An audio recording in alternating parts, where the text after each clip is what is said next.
देश भर में केंद्र सरकार द्वारा जनगणना प्रक्रिया शुरू कर दी गई है। 1 अप्रैल से पहले चरण में घरों की गणना की जा रही है, लेकिन इस प्रक्रिया में अनुसूचित जाति और जनजाति का उल्लेख होने के बावजूद ओबीसी वर्ग के लिए अलग कॉलम नहीं दिए जाने पर विवाद खड़ा हो गया है।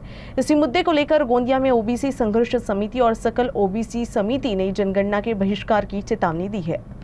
केंद्र सरकार द्वारा शुरू की गई जनगणना के पहले चरण में घरों की जानकारी जुटाई जा रही है। हालांकि ग्राम पंचायतों के पास पहले से ही घरों का डेटा मौजूद है, इसके बावजूद दोबारा गणना की जा रही है। इस दौरान अनुसूचित जाति और जनजाति का स्पष्ट उल्लेख किया गया है, लेकिन ओबीसी वर्ग के लिए कोई अलग कॉलम नहीं रखा गया है। गौरतलब है कि 25 अप्रैल 2025 को केंद्र सरकार की कैबिनेट में ओबीसी की अलग से जनगणना कराने का प्रस्ताव पास किया गया था। केंद्रीय मंत्री अश्विनी वैष्णव ने भी इसकी घोषणा की थी। साथ ही अप्रैल 2026 में हुए विशेष सत्र में भी जातिगत जनगणना का आश्वासन दिया गया था। लेकिन अब जब जनगणना शुरू हुई है तो ओबीसी वर्ग को अन्य श्रेणी में शामिल किया जा रहा है। इससे यह आशंका जताई जा रही है कि आने वाली जनगणना में भी ओबीसी की अलग गिनती नहीं होगी।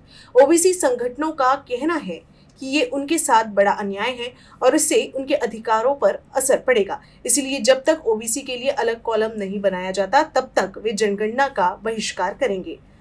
मुळात 1 एप्रिल पासून 2026-27 सार्वत्रिक जनगणनेला सुरुवात झालेली आहे। घरगणनेचं काम या देशात सुरू झालेलं आहे, गावागावात सुरू आहे। या घरगणनेमध्ये ओबीसींचा स्वतंत्र रकाना नाही।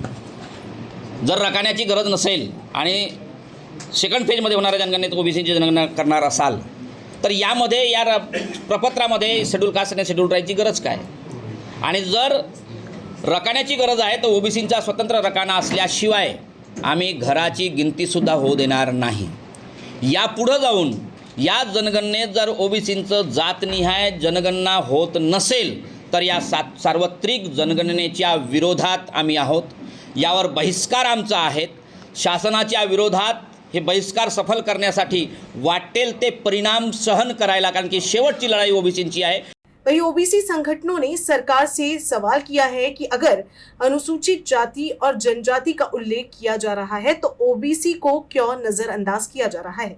साथ ही उन्होंने ये भी चेतावनी दी कि जो ओबीसी नेता समाज के हक के लिए आगे नहीं आएंगे, उन्हें भी आने वाले समय में जवाब दिया जाएगा।